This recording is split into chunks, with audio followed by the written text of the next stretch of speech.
Salam alaikum. On va commencer la correction de l'exercice d'hier.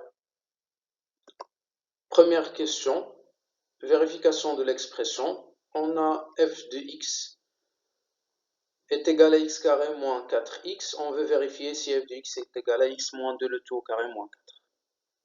On va commencer par x moins 2 le tout au carré moins 4, qui est égal à x carré moins 4x plus 4, développement de l'identité remarquable, moins 4.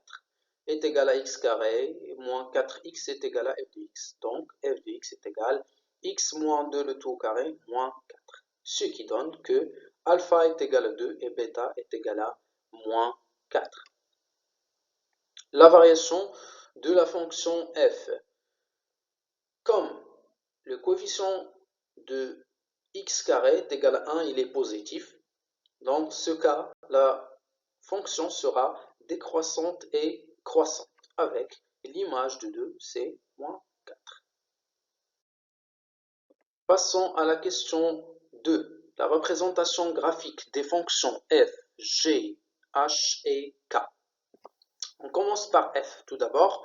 On pose le point 2, moins 4, le sommet de la parabole, la tangente, les deux flèches, puis la courbe, comme on a vu dans le cours.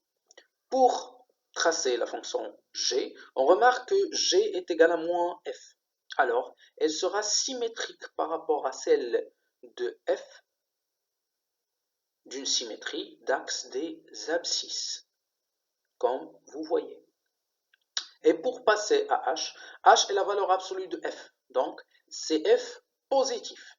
On a une partie de f qui est négative, on va rendre cette partie positive. Ça veut dire la partie négative de f on va la tracer à l'aide d'une symétrie axiale d'axe des abscisses. Et on va garder la partie positive de f, comme vous voyez en vert. Pour passer à k, k est une fonction paire.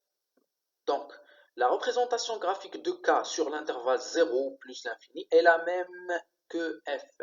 Donc, on va déduire la représentation graphique de k dans la partie moins l'infini 0 à l'aide d'une symétrie axiale d'axe des ordonnées, comme vous voyez dans la figure. Merci pour votre attention.